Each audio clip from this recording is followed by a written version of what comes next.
በየዓመቱ በዓለም ዙሪያ የልብ ድካም በድንገት በ24% የሚጨምርባት አንዲት ቀን እንዳለች ታውቃላችሁ? ምክንያቱ ደግሞ ወረርሽኝ ወይም የመሬት መንቀጥቀጥ ሳይሆን በሚሊዮኖች የሚቆጠሩ ሰዎች የአንድ ሰዓት እንቅልፍ ስለሚያጡ ነው። በቂ እንቅልፍ ካላገኛችሁ አእምሯችሁ ራሱን በራሱ መብላት እንደሚጀምርስ ታውቃላችሁ? አዎ፣ የሰማችሁት እውነት ነው። የኒውሮ ሳይንስ ተመራማሪዎች እንዳረጋገጡት ሰዎች በቂና ጥራት ያለው እንቅልፍ ካላገኙ በአንጎል ውስጥ ያሉ አስትሮሳይትስ የተባሉ ሴሎች ከመጠን በላይ ንቁ ይሆናሉ። በዚህም ምክንያት ማጽዳት ካለባቸው የሞቱ የነርቭ ሴሎች ባሻገር ኬሚካላዊና ኤሌክትሪካዊ መልእክቶች ከአንዱ የነርቭ ሴል ወደ ሌላው የሚተላለፍባቸውን ሳይናፕስ የተባሉትን አገናኞች መብላትና ማጥፋት ይጀምራሉ። ዛሬ በዝምታ እድሜያችንን እያሳጠረ ስላለው የእንቅልፍ እጦት እንነጋገራለን። የዚህ ዝግጅት ዋና ትኩረት ይሄንን ገዳይ ሁኔታ የምንቀለብስባቸውን ሳይንሳዊ መላዎች በጥልቀት መዳሰስ ነው። የብዙ ሰዎች ትልቁ ጥያቄ ለመተኛት አልጋ ውስጥ ከገባን በኋላ እንቅልፍ አልወስደን አለ፣ መፍትሄውስ ምንድን ነው የሚል ነው። ሳይኮሎጂ ለዚህም መፍትሄ አለው። እስከ መጨረሻው አብራችሁን ከሆናችሁ መልሱን ታገኙታላችሁ። እንቅልፍ ለጤንነታችን ከፍተኛ አስፈላጊነት ያለው በተፈጥሮ የታደልነው ጸጋ ነው። የእንቅልፍ ሰዓታችን ሙሉ ሰውነታችን በተለይ ደግሞ የሁሉ ነገራችን ሞተር የሆነው አንጎላችን እረፍት አድርጎ የሚስተካከልበትና ለሚቀጥለው ቀን የሚዘጋጅበት ጊዜ ነው። ሙሉ ጤና እንዲኖረን ታዲያ የዕድሜ ልዩነት እንዳለ ሆኖ በየቀኑ በቂና ጥራት ያለው እንቅልፍ ያስፈልገናል። ሲዲሲ ሪኮመንድ የሚያደርገው የእንቅልፍ ሰዓት በስክሪኑ ላይ ባለው ሰንጠረዥ ተመላክቷል።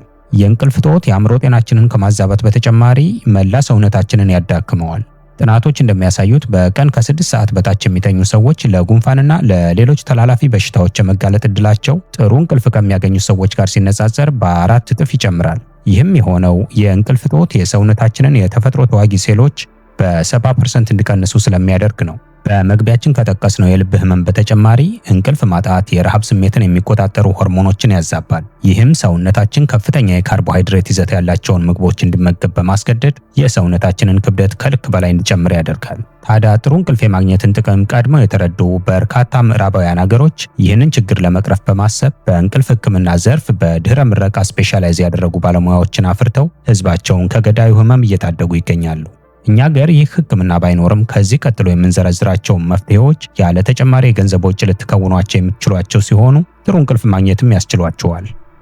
የመጀመሪያው የራሳቸው የሆነ ቋሚ የእንቅልፍ መርሃ ግብር ማውጣትና ይህንን ቅዳሜና እሁድን ጨምሮ በእረፍት ቀናችሁም ተግባራዊ ማድረግ ነው። ይህም ማለት የምትተኙበትን ሰዓት ወጥነት እንዲኖረው ማድረግ ነው።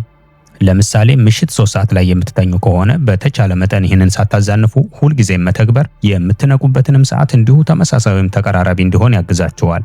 ይህንን ማድረግ ሊያስቸግራችሁ የሚችለው የእንቅልፍ መርሃ ግብራችሁን እስክትላመዱት ድረስ ነው እንጂ ከጊዜ በኋላ ሰውነታችሁ የራሱ ሲርኬዲያን ሪትም ስላለው ቀላል እየሆነ ይሄዳል። ሌላው የምትመገቡት ምግብና የምትጠጡት ነገር ላይ ጥንቃቄ ማድረግ ነው። ርቧችሁ በቂ ምግብ ሳትመገቡ ምግብ እያለ ማለታችን ነው። እንዲሁም እንደተመገባችሁ ወዳውኑ ወደ አልጋ አትሄዱ። በተለይ ከመተኛታችሁ በፊት ባሉት 2 ሰዓታት ውስጥ ለመፈጨት ከባድ የሆነ ምግብ ባትመገቡ ይመረጣል። ኒኮቲን፣ ካፌን እና አልኮል የምትወስዱ ከሆነም ጥንቃቄ ማድረግ ይገባል። ኒኮቲንና ካፌን የሰውነት ህዋሶቻችንን ስለሚያነቃቁና ንቁ ሰውነታችንን ወደ መደበኛ ሁኔታ ለመመለስ ብዙ ሰዓታት ስለሚወስድብን ጥራት ያለው እንቅልፍ እንዳናገኝ ያደርጋሉ። ስለዚህ በተለይ ወደ መኝታ ሰዓታችሁ መቃረቢያ ኒኮቲንና ካፌን ያላቸውን ነገሮች ባትጠቀሙ ይመከራል። አልኮል ምንም እንኳን የድካም ስሜትን በመፍጠር ቶሎ እንቅልፍ እንዲወስደን ሊያደርግ ቢችልም ሌሊት ላይ እንቅልፋችን ተቋርጦ እንድንነቃ የማድረግ አቅሙ ሰፊ ነው። በሶስተኛነት የምናገኘው እንቅልፍ እንዲወስደን የሚረዳ መፍትሄ ደግሞ ለመተኛት ተስማሚ የሆነ ከባቢን ማመቻቸት ነው። የመኝታ ክፍላችሁ በጣም ሞቃት ወይም በጣም ቀዝቃዛ መሆን የለበትም። ብርሃን እንቅልፍን ስለሚከለክል የመኝታ ክፍላችን በተቻለ መጠን ጨለማና ጸጥታ የሰፈነበት እንዲሆን ማድረግ ያስፈልጋል። በመኝታ ሰዓት እንደ ተንቀሳቃሽ ስልክ፣ ታብሌት እና ኮምፒውተር ያሉ ኤሌክትሮኒክስ መሳሪያዎችን አትጠቀሙ። ምክንያቱም ከነዚህ መሳሪያዎች ስክሪን የሚወጣው ብሉ ላይት እንቅልፍ እንዲወስደን የሚያደርገውን ሜላቶኒን የተባለውን ሆርሞን እንዳይመነጭ በማድረግ ለእንቅልፍ እጦት ይዳርገናል። እነዚህን ኤሌክትሮኒክስ መሳሪያዎች የግድ መጠቀም ካለባችሁ ደግሞ ሰማያዊ ጨረሮችን የሚገድብ መነጽር ብትጠቀሙ ብዙም ሳትቸገሩ እንቅልፍ እንዲወስዳችሁ ይረዳችኋል።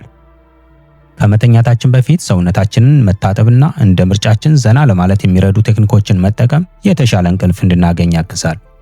በአራተኛነት የምናገኘው መፍትሄ ለቀን እንቅልፍ ገደብ ማበጀት ነው።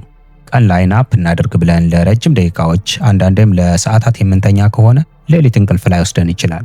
ድካም ተሰምቷችሁ የቀን እንቅልፍ ካስፈለጋችሁ ከ30 ደቂቃዎች ያልበለጠ ልትተኙ ትችላላችሁ። ነገር ግን ይህም ቢሆን ለመደበኛው የመኝታ ሰዓታችሁ የቀረበ መሆን የለበትም። የሌሊት ሰራተኛ ከሆናችሁ ደግሞ ከስራ ሰዓት በፊት አመሻሽ ላይ ናፕ ብታደርጉ ንቁ ሆናችሁ ስራችሁን ለመከወን ይረዳችኋል። ሌላው አካላዊ እንቅስቃሴን የዕለት ተዕለት ተግባራችሁ አካል ማድረግ ነው። መደበኛ የአካል ብቃት እንቅስቃሴ ማድረግ የተሻለ እንቅልፍ እንዲኖረን ያግዛል። ሆኖም ይህ እንቅስቃሴ ለመኝታ ሰዓታችሁ በጣም ቅርብ መሆን የለበትም። አካላዊ እንቅስቃሴ ማድረግ ሲባል ከባድ ስፖርት መስራት ማለት አይደለም። በየቀኑ ቢያንስ ለተወሰኑ ደቂቃዎች ከቤት ወጣ ብሎ ንጹህ አየር እየሳቡ ወክ ማድረግ በራሱ ትልቅ ጥቅም ይሰጠናል።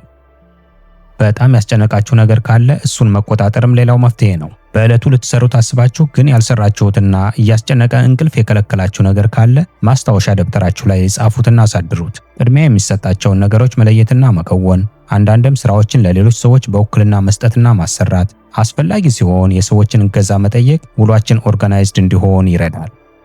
አሁን ደግሞ በቀጠሮ ወዳቆየነው ጉዳይ እንለፍ።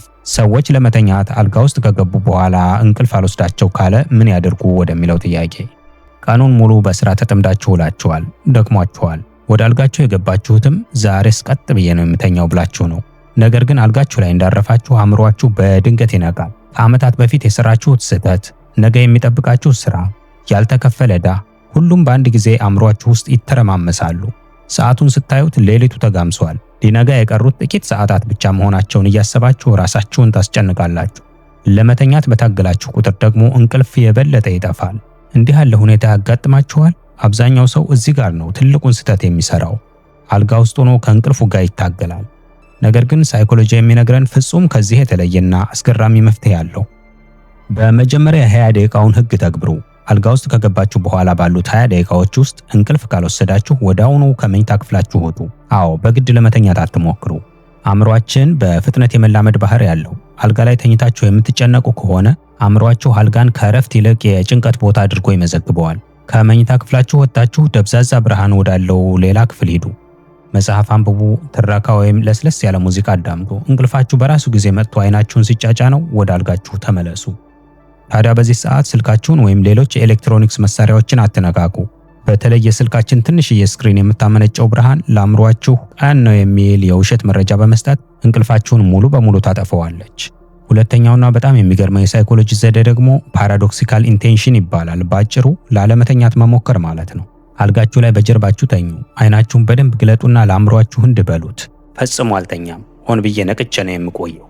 ለመተኛት የሚደረገውን ግፊትና ጫና ስታቆሙት በአእምሯችሁ ውስጥ ያለው ውጥረት ወዲያውኑ ይረግባል። ሳይታወቃችሁም እንቅልፍ ይወስዳችኋል።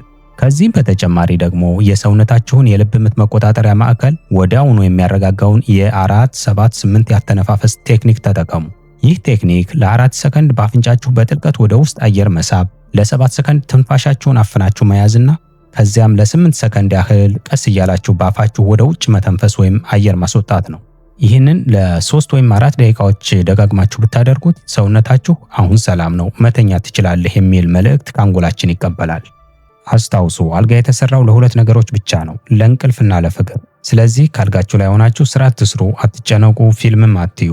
እንቅልፋችሁ ካልመጣ ከመኝታ ክፍላችሁ መውጣት ዋነኛውና ቀዳሚው መፍትሄ ነው። ከዚህ በፊት ደስተኛ ለመሆን የሚረዱ መፍትሄዎችን በሚመለከት የሰራነውን ቪዲዮ እንድትመለከቱትና በዚህ ዝግጅት ከተዳሰሱት ነጥቦች ጋር አዋህዳችሁ እንድትተገብሯቸው ማስታወስ እንፈልጋለን። ያንን ቪዲዮና ሌሎች በርካታ ጠቃሚ ዝግጅቶችን በዚህ ቪዲዮ መጨረሻ ላይ ያለውን ፕሌሊስት በመክፈት መመልከት ትችላላችሁ። በመጨረሻም አንድ ቁልፍ ቁም ነገር ልጠቁማችሁ። ማንኛውም ሰው አልፎ አልፎ እንቅልፍ አልባ ሌሊት ሊያሳልፍ ይችላል። ነገር ግን ከላይ በዝርዝር የተጠቀሱትን ተግባሮች ለመተግበር ሞክራችሁ ብዙ ጊዜ ለመተኛት የምትቸገሩና እንቅልፍ የማይወስዳችሁ ከሆነ መሰረታዊ ምክንያቶቹን ለይቶ ማወቅና ማከም እንዲቻል ሐኪም ማማከር ተገቢ ነው። ለረጅም ጊዜ የሚስተዋል የእንቅልፍ እጦት ለሌሎች ህመሞች ከማጋለጥ ባለፈ ሊታከም የሚገባው ህመም መሆኑንም መገንዘብ ያስፈልጋል። የዛሬውን ዝግጅት እዚህ ላይ እንቋጨዋለን። በሳይኮሎጂና ተያያዥ ጉዳዮች ዙሪያ ጠቃሚ ዝግጅቶችን ማቅረባችንን የምንቀጥል ይሆናል። ይህንን ዓላማችንን ከወደዳችሁ ታዲያ ቻናሉን ሰብስክራይብ፣ ቪዲዮውን ላይክ እና ሼርም አድርጉት። አብራችሁን ስላላችሁ ከልብ እናመሰግናለን። በሌላ ዝግጅት እስከምንገናኝ ሰላም።